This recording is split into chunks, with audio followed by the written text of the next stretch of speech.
Live. Yeah, we're live. Hello and welcome to Sports Intellect Podcast. And today I have with me Abel and Sanjeet. Once again, looking at the matches in this IPL and yesterday's matches, what we're going to be focusing on. First up, so I have both of them, but what a great match for RCB fans yesterday. You know, all RCB players, including the one from previous year, came good, and it was just the RCB day, I think, yesterday in IPL. But at the end of the day, RCB runs away with the match thanks to someone we have seen so many times now finishing the game in the later half of the matches. That is Dinesh Karthik. So I'll start with you, Abel. Abel, how's your, how's the emotions out there? You know, seeing RCB run away with the game. Finally, RCB not throwing it away, but rather seizing the game at the right moment. Yeah, I mean, it was a good game of cricket altogether, but there were a lot of blunders from both the ends, to be very honest, because it was not a perfect game of cricket as well. If Yeah. you look, RCB dropped many chances, which made RR score a score of 169, which I thought was a par score on that pitch, and they made RR score probably 20 runs more. And that's what you can expect, when you have class of Josh Butler and Hetmeyer batting on the other end. You expect these players to actually have an onslaught at the ballers if you give them a chance. And that's exactly what happened with Josh Butler. He was given two chances by Akashdeep, and now talking about the finish. Dinesh Karthik is probably in that space in his life where he's able to finish things off. He's much more calmer. He's much more in a space where he's able to have clarity in terms of what he wants to do, and that's one of the reasons what we are seeing that he's still not out in the tournament. He's been able to finish things off in pretty good way. And just talking about Dinesh Karthik, he's a kind of player who's not yet gotten the recognition he should have got, because we've often seen him do that time and time again for India in T20 format. He averages close to 48 in T20 formats in 2018, but he was dropped from the Indian team just because of his one bad performance in the World Cup semi-final, batting a number 4 in a 50-over game. On that basis, you dropped him off the T20 team. I really don't understand that. He's probably the best finisher in the country after Dhoni. I still believe that, and he's got the range which most of the batsmen in the country doesn't have. So that's one of the reasons why I still see him as one of the candidates going into the T20 World Cup in Australia. I reckon he can take on spinners, he can take on fast bowlers, like not many in India could do it. He can do it from ball one, and that's a talent which he possesses, and that's exactly what he's able to deliver this season with RCB.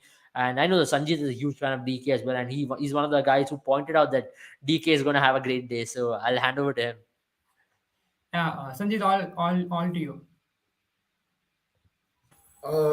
Firstly, I'll just start by saying, although as happy as I am that at least one of my prediction came right about Dinesh Karthik having a good game, I just feel he should not have been put in the position where he had to play that well. It was a rather steady start by Anuj Rawat, very shaky initially, but he played a good 25 balls. Faf also got, I think he scored 29, right? 28 or 29. Right. Okay, but after having a start at about 7.5, 8 runs and over, lose three quick wickets for 5 and 0, and so I don't feel even he or Shaba should have been in that position where they had to score, that quickly, scoring at 200. But like I said, I just thought that's what I said yesterday. I just feel that maybe Rajasthan will be able to get a couple of breakthroughs and he will get his chance to bat. He did, and he's been doing that time and time again. You've seen him play some extraordinary knocks also. Nida Has Trophy comes to mind every time I talk about Dinesh Karthik. So it is not that he's something he couldn't do, he hasn't done before. He's done enough, and I think we saw the same yesterday as far as Dinesh Karthik is concerned. A little about Josh Butler. For somebody who plays the first ball and also took the last ball of the innings, I feel he only played 47 balls. So I feel that's a good 15, 18 balls less than what somebody should play. If you're an opener not playing half the balls and you're going not out, I feel somewhere, I think the wicket was different, a little sticky as far as he's concerned. And uh, I don't know. It just didn't look like a typical Josh Butler innings as far as I'm considered. I expected a little more of backing to do. It's very, very close to getting my Akash Deep taking his wicket prediction, but it's okay. They actually had two chances yesterday, but unfortunately they couldn't grab onto any of it. 170 was a decent score. Like Abel said, it was at par. But I mean, I don't know. I think even though it was challenging, if even RCB had some blunders in the middle overs, with their middle order, or else I think they could have got it a little more easier.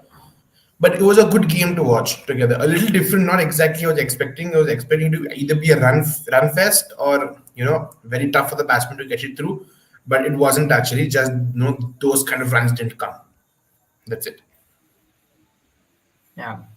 All right, guys, let's move on to our next segment. It's the intellect moment of the game, which we celebrate the greatest, probably the smartest decision that changed the game towards the end and probably flipped it on its head. And I think for me, before I go to a gentleman here, is Dinesh Karthik taking on Ashwin right at the start of his innings, where I think Sanjay Samson expected Dinesh Karthik to take it slow, take it towards the last minute, and he threw the ball to Ashwin. Ashwin was actually not, probably balling unlike like himself. He's trying to, dart the ball in, and he saw that happening, and he took Ashwin to the cleaners, and I think that completely destroyed, the game plan that Sanju Samson had, especially bringing Chahal in at the end of the innings, or the 17th innings, 17th over of the innings, where by the time he came in, they would just play him out. So I think that is, for me, the intellect moment of the game. But I'll start with you, Abel. What do you think was the intellect moment of the game yesterday? Uh, that's definitely one of the intellect moment of the game because just considering what Dinesh Karthik was able to deliver that over, they knew that Ashwin wasn't offering much on that pitch, though there was a lot to offer for the spinners. And exactly what Dinesh Karthik, he swept him first up and he balled a no ball, then he took him down the ground. Then again, he took him down the ground for a four, then he reverse swept him. And when you have 21 runs and over right there, the momentum shifted completely towards RCB side, and that's when the spark started for the run chase. And I also will give credit to the one over where Shabazz took on Navdeep Saini. That was one of that laid the impetus to the onslaught as well, because in the middle overs from 11 to 15, if you're able to score at 11 and over, you win most of your games, and that's where T20 games are won, especially in this modern day and age. And people don't realize that. People think it's a finish, it's a power play. No, but 11 to 15, actually from 7 to 15 is where exactly the T20 games are won. If you lose wickets there, you're definitely not going to post a good score. But if you're able to score at 10 or 9 and over, and if you're able to finish with 10 and over towards the end, you'll be definitely able to score more than 180 more often than not. So I think that over which Navdeep Saini ball to Shahbaz Ahmed, that also was one of the intellect moment of the game. But not so intellect moment of the game was where Sanju Samson did not give Chahal the over. He just kept him back. I don't know for what reason. Can't really find out why. And also bringing Yashasvi Jaiswal to show that we have totally given up on the game. And even when there was 3 runs, we have seen it time and time again. Even 3 runs in a kitty can be a little tricky if you get 3 dot balls right there. And Sanju Samson just saying that, okay, just score the first ball. I just want to go home early. So that's the kind of response what Sanju Samson just showed. So that's a not so intellect moment of the game and intellect moment as I just mentioned. Sanjit, your take. I mean, now what do I say? I mean, I wanted to speak for Dinesh Karthik, but you guys have done it enough. That's all right. I feel somewhere Rajasthan, kind of lost the game where Dinesh Karthik, hit Ashwin down the ground. He hit that Yeah. six, slightly towards long on. It was so much from the middle, from the meat of the bat, that I don't know. Samson suddenly had to change his field, and I don't know what was the reason to completely change his game. And I think that is the difference with, maybe I won't say experience, because Samson has been captain for a decent enough time, but I feel that maybe that's the slight difference, that maybe a shot or two should not have changed that much in the game. And somewhere I feel, the intellect movement on Dinesh Karthik's part was to, like I keep saying, to bring that kind of intent, that somewhere you make the other team feel that, okay, he's going to take the game away from us, we have to change something. And they tried and did that. So on Dinesh Karthik's part, that's it. Also, in the end, I feel in the last couple of overs, I feel Samson captained very well for most part of the game. I won't be brutal on him. Okay, I mean, he did well with whatever he could, but yeah, at the end of the day, I feel it was more of Dinesh Karthik's brilliance than how much Samson. Even if maybe Samson would not have, even if Samson would have had a trick or two gone his side, and maybe the result still would not have. So I won't be very harsh on that. But yeah, I feel that Ashwin's over was the turning point, and you know, I think the way Karthik played Ashwin, I think that was the whole. That's where the game shifted. Right. All right, thank you guys. So that is our focus on yesterday's game. Now, today, minutes away, we are minutes away from action, and that is KKR versus Mumbai Indians. One of the most celebrated rivalries in IPL itself, and new KKR team versus very new Mumbai team as well. That's the result of the mega auction, but there's a lot of history down there, and there's a lot of talk about it. There's a lot of rivalry between the fan bases as well, and we have one of those fans right here with us, Sanjeet. I'll start with you. What do you think of Mumbai's chances today? Do you think they can turn their season around by winning this game? Because you guys have had great luck with a great Uh, head I to head mean, against. see, as far as I'm concerned, I feel the answer to most questions will probably come into play today at number three. So I think we should be good that way. It takes a lot of pressure off Rohit Sharma. Puts even Karen Pollard in a good position. I was just watching the pre-show. Him taking guards and taking a look at the pitch. Just knocking a few balls, and that made me so happy from inside. So my granddad's almost 90 and he's still asked. So I hope he's fit, and I was like, oh, I hope so too. So I feel today should be the day. I just feel there will be. I don't think there will be a lot of changes in the team, but maybe a tactical change here and there. Murugan Ashwin, I feel, is a gun leg spinner, but somewhere he's not lived up. Maybe mentally, I don't know. Maybe he's thinking too much.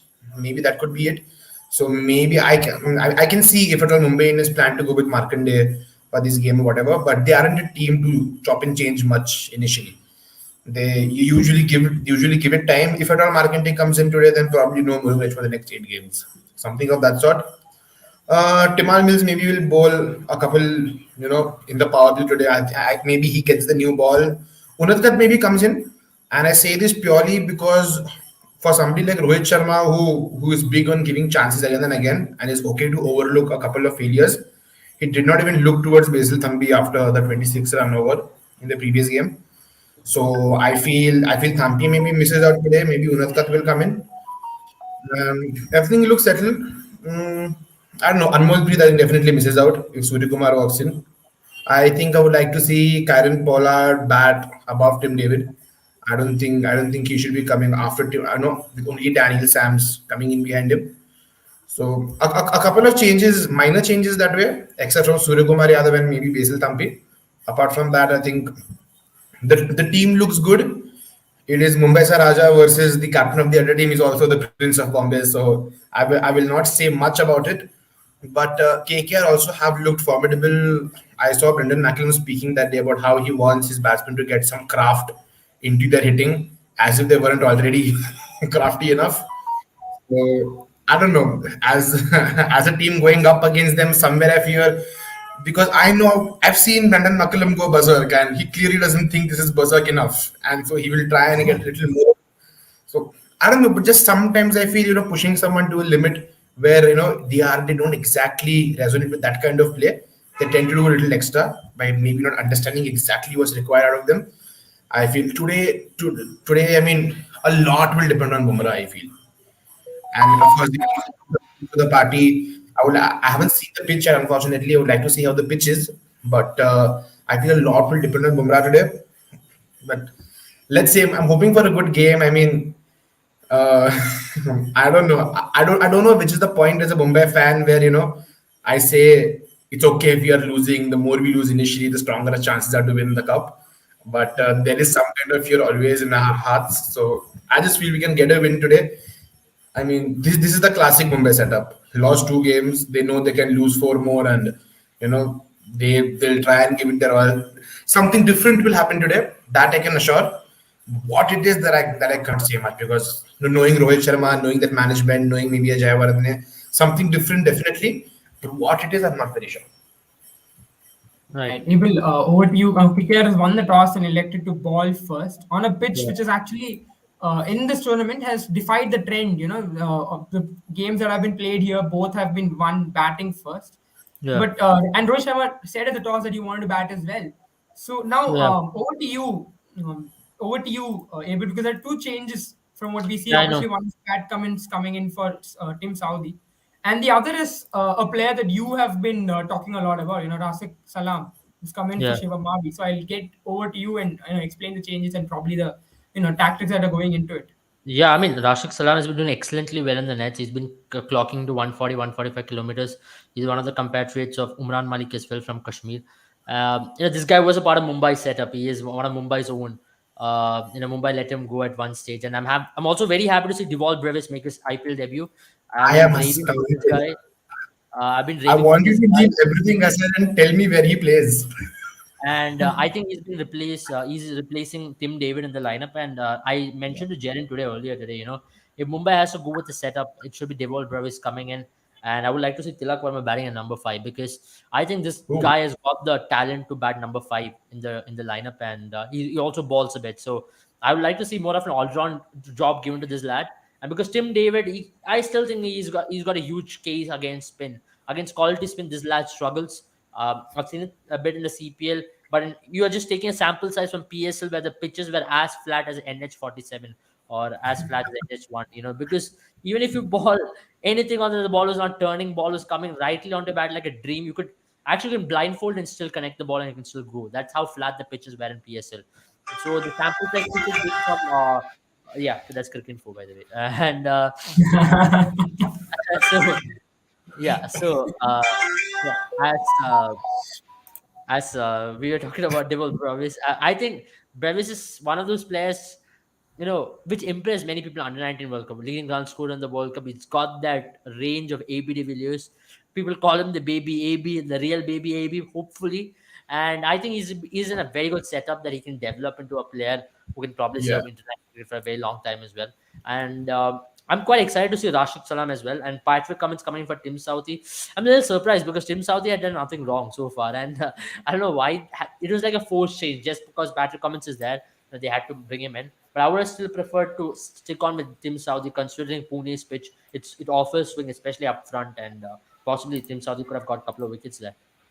Yeah, Yeah, I I think mean, this is the yeah. mistake that they've made somewhere. All right, because Saudi has been someone, although not a left arm quick, he has been someone that can swing the ball. This kind of looks like a if it would have been Saudi in place of Cummins, this would be an anti Rohit Sharma bowling unit. Rashid Salam swings the ball at a good pace well. Sunil Narayan has always troubled him. Tim Saudi swings the ball well. Umesh Yadav has been magnificent. I mean, I would have probably put a 5 for $500 against Rohit Sharma today, but that didn't happen. And Rohit Sharma has more often than not, had the better of Pat Cummins, and maybe he gets an over or two in the beginning. I think it'll be better as far as maybe Rohit Sharma is concerned. Very, very excellent for Dewald Brevis. Mumbai has barely put a foot wrong as far as recognizing young talent is concerned. Also, this is probably the first under 19 batsman throughout, or under 19 player maybe throughout, that have actually, they weren't ready to put, they were just what they wanted to bid for him, and you could see Yeah, it. Nor have they run for Prithvi Shaw this much, which everybody thought, in his first set that they would. Mumbai guy, local, Sachin Tendulkar resemblance, same bat. They didn't do yeah, that. Nor Rahul Chahar, maybe not a Hardik Pandya, but this is the first person they have, they have they have put their faith in before the auction. Another thing that I see KKR do very often is they try and justify the price they have paid for a player. I feel yeah, even though you paid 8 crores for a Pat Cummins, and if Tim Southey was doing the job well for you, you do not have to justify the price tag that you are given. I yeah, mean, it really shouldn't matter, but it looks like somewhere they preempt their decisions and they feel once he is available, he has to play. And that's what's happening today. I hope it doesn't cost them, but I hope it does. right. Yeah, I mean, the interesting thing is the pitch report says that there's a tinge of green on the pitch. We don't know how it's going to come into play, obviously, when the match begins. In Indian pitches, the green does not usually give you one certain answer, but if it does help the bowlers, then you might miss Tim Saudi a lot. So, Right. there's just one question that is there among the chat comment before we go ahead. Sanjay, to you straight away. Do you think Daniel Sams deserved the place in the lineup? I mean, I don't think he's anything to not deserve a place. I'll be very honest with it. And he gives a little with the bat, like I very strongly said earlier. Earlier, 5, 6, 7 were Pollard, Pandya, and Pandya, and now there is no Pandya and Pandya. So there is a gap left after Pollard or before Pollard, whatever you might say. So it's nice to have someone who can tongue the ball a little, and he does that. Daniel Sams does that. The only replacement I see for him is maybe Riley Meredith coming in, which I don't know. I really don't think that they would go for, because even though anybody would want that to happen, the Mumbai management has always been, try and bat a little deeper, just have someone who can just take the singles, or maybe even that's why they always take Coulter-Nile. That's why they let Mitchell McClenaghan also go. I mean, I always thought McClenaghan was the Shardul Thakur of the international cricket, giving a few runs, but always took those wickets. But they always like somebody who can maybe tong the ball a little better with the bat. That's why they always say maybe even a Coulter-Nile, or I think this will continue. I think things are only going to change next year, as far as I'm considered. So once Archer comes in, is the only time maybe Daniel Sams gets rest, or else I think he's playing all games this year, unless he does really badly. I think I don't think he deserves a place in the 11, but he's certainly not done anything to not deserve that place. And who else if not him? If Riley Meredith is the answer, then maybe no, much a better option than Meredith. But apart from that, I feel he'll come good eventually. Maybe a game or two more. I think he should come good. I feel he will. All right, so now let's just move on to the impact player of the game. We had our predictions coming last time. Sanjeet got it absolutely spot on with Dinesh Karthik. I mean, I will say to my credit, Chahal should have won. Chahal's spell should have been enough, but Dinesh Karthik is too good. But let's just move on for today's game. Whom do you guys see as the impact player of the game? I mean, if I may, I'll start with. I think for me, it's going to be Rohit Sharma, and the reason I say that is because there is one player who has been putting the impact early on in the first 6 overs for Kolkata Knight Riders. That is Umesh Yadav, and Rohit Sharma has amazing records against him. He's got a strike rate of 150, average of 35. If he can do that, if you see him striking at that pace in the power play only, and annihilate the threat that Umesh Yadav brings into the team. Stop him at that particular point, not lose a lot of wickets. Then all of a sudden, Mumbai looks a very strong batting lineup, and KKR look at that much weaker. I'll start with you, Abel, though. Whom do you see as the impact of the game? I would go with Jasprit Bumrah just because of one reason that what he can possibly do is to pepper some short balls at Ajinkya Rahane, Shreyas Iyer, and Venkatesh Iyer. And these lads have some genuine issues with quality pace bowling. And I know that Jasprit Bumrah, if he can pick up wickets in power play, all of a sudden KKR will look clueless as well. And his record against Russell is really good. He has picked Russell already 3 times, and that's going to be another matchup to watch out for. And another matchup from KKR's end, another impact player I am looking at is Sunil Narayan, because you mentioned Rohit Sharma, but he's already gotten Rohit Sharma out close to 7 times, if I'm not wrong. He's gotten him out. So Yeah. 9 times now in T20 cricket 9 times. overall. Nine Yeah. times, and Rohit Sharma is just averaging 20 against him. And he's one of the leading wicket takers against Mumbai Indians. He's picked up 23 wickets against this particular team. So it's going to be a tough call between Jasprit Bumrah and Sunil Narayan, but I'll go with Jasprit Bumrah. Considering the Pune wicket, it's going to offer a lot more for pacers, and we've seen that already. The last match when Lockie was ready to ball in, if you're ready to bend your back and ball with some pace, it always helps the fast bowlers. And I'm sure that Umesh Yadav also has had a great success in this ground. I remember it was in a different format, but I'm sure that this Pune wicket will offer him a lot more. So I think Ishan Kishan and Rohit Sharma should be very wary of this Umesh Yadav threat. But you mentioned about Rohit Sharma's record against Umesh Yadav, but I would like to say that this Umesh Yadav right now is a ball in really good rhythm, especially when it comes to white ball format. And that's where Rohit Sharma should be slightly wary of, because Rohit Sharma hasn't really got into the groove like we know him to. Once Rohit Sharma gets into the groove, Mumbai Indians look a much better team as well. Sanjeet, over to you. In a team in which Surya Kumar Yadav plays, it's very tough for me to have any other answer, no matter how Right, much I love Rohit Sharma. And he's coming back off an injury, so I'm not sure how comfortable he will be at the moment. But if he is comfortable, I don't think Sunil Narayan, or any maybe off spinner is a really big threat for him. He will play his shots, also puts up a little bit of risk, but he rarely succumbs to it. So I think I will say Surya Kumar Yadav, but being practical and trying to have a non-biased opinion as far as today is concerned. Also, a little different take on Umesh Yadav. I feel Rohit Sharma is succumbs more to good balls than to good bowlers. We've also seen him take Mitchell Stark apart. We've also seen him take Hazelwood apart and Shaheen Afridi apart, but they also get him out. So he's either 100, he's at hundreds also, but it's just a couple of good balls that they don't let him settle. right, You can take his wicket, and Umesh Yadav is bowling like that, so I will not take that away. Ishan Kishan also eventually struggles a little, but right. if pace is what is the problem today, I really hope Deval Brevis can get his act together and give something special on debut. I'm still looking as to where he would where he would be batting, because I also really feel that Tilak Verma will be pushed down at number five. Or I don't know, maybe it'll depend on who Ishan Kishan goes out, then maybe Tilak Verma comes in, or I really don't know how the batting is going to be. But if maybe Deval Brevis gets a chance in the top four, then I feel he is a player to watch out for. And I am very big on never ruling out somebody because of their age, because I don't know. I really have a strong feeling as far as he's considered.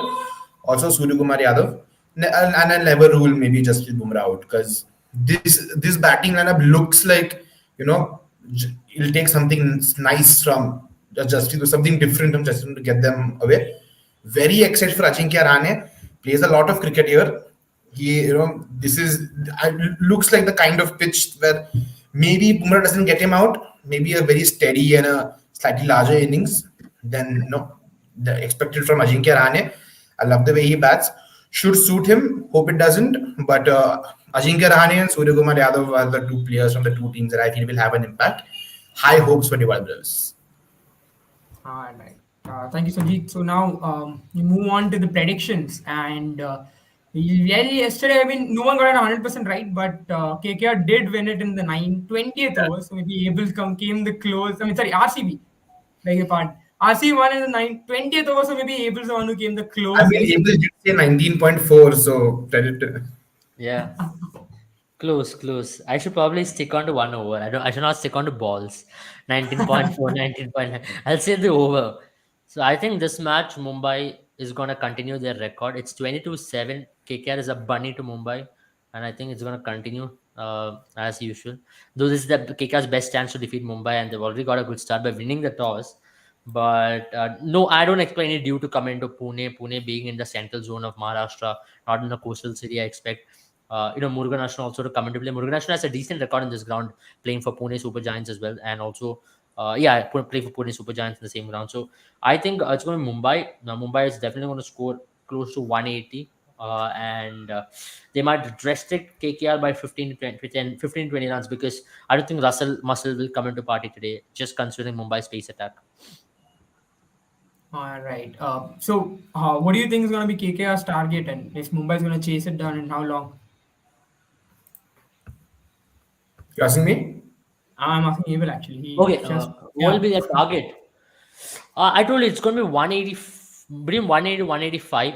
But again, I'm gonna put a clause over there. Depends on Rohit Sharma's start as well. If Rohit Sharma has a good game, I'm sure Mumbai will score 180 plus. Or else I'm expecting Mumbai to score 170 odd. But I'm still expecting Mumbai to win, regardless of whatever it is. Any score above 170 in Pune is a very good score, and I'm expecting Bumrah to run right at KKR. All right, I'm Sanjeet. just pissed. I'm just pissed to feel Rohit Sharma playing well will make a difference of only 10 runs, but it's okay. No, I'm just saying that because 10 to 15 runs at least, because or else you might have a Surya Kumar Yadav play an impactful innings. He's going to come into the crease early. Or else if Rohit Sharma stays, I'm expecting him to score at least 70 odd today. Or else it's going to be Surya Kumar Yadav to score a 70 odd, or a 30 from probably Tilak Verma. Sanjeet, It'll what be do you nice. think? How much is going to Mumbai score today? And do you think I KKR will lose? I mean, it's a bias. think It's going to be a question where your bias is going to come into play, but still. it's not about bias. I feel they have done okay in the last two games. I mean, they have lost from positions where they should have been winning. So I think everybody in the management and in the playing 11 also, they are very much wary that they need to do a little extra, because they haven't capitalized in the couple of breakthroughs that they have made. Won't blame Rohit Sharma either, because the resources that he had from the previous seasons to what he has now is very different. But I mean, how long are you going to keep blaming your team for not being the champion side that you are? So I think they'll go. I think they'll look for about 190, 195. I think I'll say 195. Okay, the batting first. I feel KKR will fall a good 30 run short today. Yeah, I I don't was know. thinking. This Mumbai batting looks Mumbai much is more winning this. secure than the second April Mumbai batting lineup. It looks like even if Mumbai are 2 wickets down for 5 runs, even if Tilak Verma is 19 or Deval Brevis isn't has no international cricket and is a very young guy, it just looks like they have the character to build it back up. I so it looks like this team can rise back up even if they have a early fall. So I'm banking on their batting because their bowling, there's very little assurity that maybe I can give, or maybe even the team itself can give. So I'm hoping to score a good 20 runs extra than what will be a par score. So I think 195 should be a good score. Should be more than enough as far as Mumbai Indians is concerned. All right. Thank you, Sanjeet. Thank you, Abel. We're going to have a great match. This match is probably going to add to the list of great matches between Mumbai and KKR. Hope you enjoyed the discussion we had today, and hope you enjoy the match coming forward. Thank you so much for joining us. Thank you, everyone. Thank you, guys.